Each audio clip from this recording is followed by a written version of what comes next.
So we finally got our new exotic pulse rifle, and it is very customizable. So this one I figured I want to talk about all the god rolls for PvE and PvP so you guys know what to craft, because yes, you can craft this gun. But talking about the Revision Zero, if you don't know much about it, this is a 450 round per minute pulse rifle. If I move my camera, you can see that.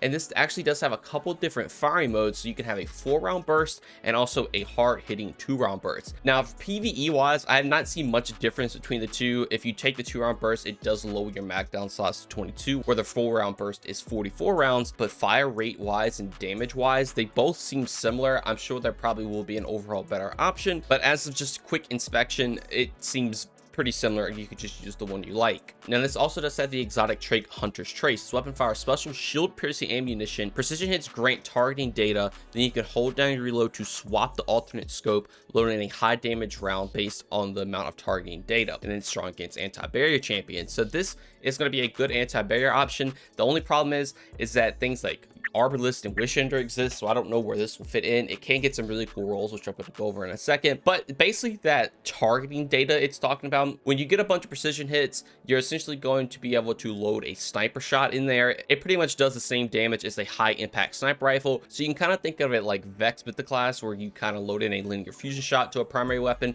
This is kind of just loading in a sniper shot. I would imagine PvP this will one shot just like Vex does, so that could be pretty annoying since the pulse rifle is, you know, always going to be getting headshots for the most part anyway, and you can do it from a long distance. Regardless of all that, the gun does feel very good in both the 4-round burst and 2-round burst mode. I personally like the 2-round burst a little bit more, but obviously that's up to you to choose. But all right, let's get into this weapon. As you see, we do have the Hunter's Trace right here, and what's really cool about this is that this is just going to improve your gun. This is not like an option you have to take like on some of the other crafted weapons. You literally just are going to get the best of the best stats when you get to Hunter Trace 4. I'm pretty sure this is just going to be some form of a weekly quest, if I had to guess. Maybe it's like a secret, we can upgrade it. But as you see, at the final shape, we're going to have 76 range, 80 stability, 45 handling, 43 reload speed. Very, very good overall stats. And you also have all the options for your barrels and magazines, so just craft this to what makes it feel the best for you. If you like Hog Hollow to flinch people more, that's great. Ricochet's fun. I would highly recommend armor piercing rounds though if you are crafting this for PvE.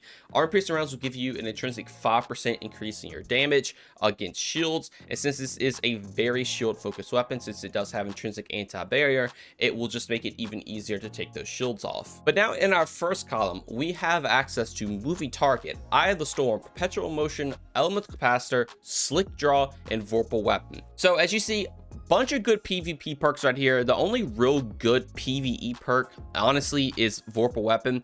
You could argue the Elemental Capacitor is okay, and Perpetual Motion is also not a terrible option, but if you're going for a pure damage output, I think Vorpal is going to be the best way to go about it, because I think this is going to be more of a champion killing weapon than it is a accurate weapon, which you'll see in a second. But Elemental Capacitor could be good if you get that increased load speed with Solar, and Perpetual Motion, like I said, you always get those bonus stats. But now for PvP, you have a bunch of good perks. Eye of the Storm, great perk. Moving Target, great perk. Perpetual Motion, great perk. Elemental Capacitor, honestly also a great perk. You can bump that handling up, which is going to be its weakest aspect. It's a 45 handling on its maxed out Hunter's Trace, so this means you can bump that up to almost 100, which is going to be crazy good. And if you can make Slick Draw work, that's also a great option. Now I'm not too sure why these cannot be enhanced perks, but as of now these are just the base perks, but regardless they're still all very good, and they just give you a lot to choose from. Now we also have the ability to change our stock. You have handlate stock, fitted stock, short action stock.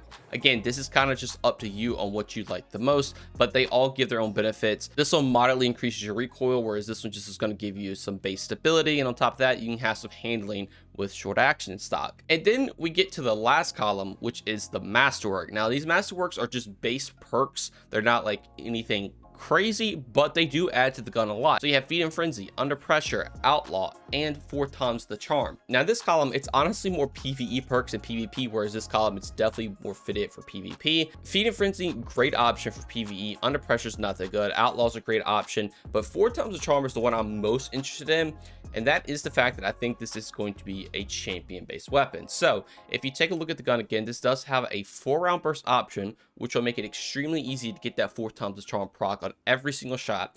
It will also work on the 2-shot, and you could argue that it'll be a little bit better since it'll be easier to hit the 2 shots over and over again. But if you just want to get 1 shot, 1 burst, you're going to proc 4 times the charm if you're hitting all your crits. Now, on top of that, if we go back to the weapon, if you remember, it does have Vorpal, so we're going to be doing even more damage to those champions, and we're pretty much going to have infinite ammo all the time with 4 times the charm. Now, if you just want to go a more fun route, obviously Perpetual Motion, Outlaw, Feed and Frenzy, all those are just really good options to get that reload speed up, but I really think this is more of a single target damage weapon than it is a Ackler weapon.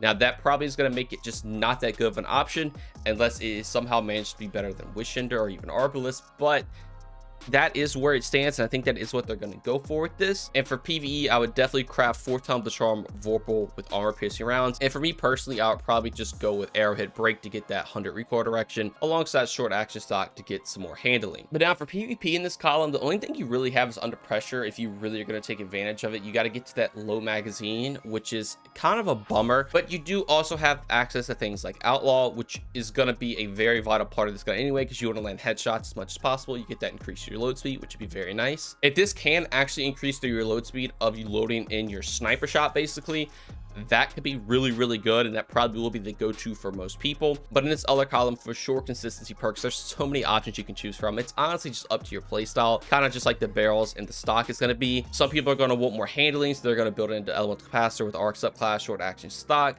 you know, get that increased load speed with Outlaw. Some people are going to want consistency, the storm, you know, maybe even under pressure, throw on a fitted stock, get that recoil direction with some more stability and a barrel option. All of it's up to you, but if I had to choose personally, I would probably go with elemental capacitor with an arc subclass, just because I want to get as much handling as I possibly can, alongside a barrel to give me more handling. Honestly, probably something like Arrowhead Break or Fluted Barrel, just so I can get to 100 handling. And then on top of that, probably just Outlaw so I can get more reload speed if I do get a precision kill. But that is your Revision Zero. Very craftable, very fun gun to use too. It's very fun to shoot, sounds really cool. The sniper aspect's really cool for PvE and PvP. And I think this could be a very good go-to option, especially for PvP. But I think PvE does have that little niche with 4 times the charm and Vorpal, and even things like armor piercing rounds. And I think with all that, you could definitely have a fun time with that. And also remember, regardless of what you choose, it is also just going to get better every single time you unlock these further patterns, which is very sick. But all right, I think that's going to do it all for me. Let me know what you all think about the brand new Pulse Rifle. Did you like the mission you got it from? Are you excited to upgrade it? I'm pretty sure, like I said, this is going to be a weekly thing based on the quest. You just kind of, you know, get it. We also know there's those hidden things around the map that could also upgrade the gun as well. But I really did hope this helped you out. And if you all learned anything, you consider subscribing and drop a like, turn notifications on. Also, if you'd like to join my Discord or follow me any of my socials, all of that will be linked in the description below. But just know watching this video is way more than enough, and that every single bit of support from you all is truly appreciated. Thank you all so much for watching this one, and have a great day. Peace.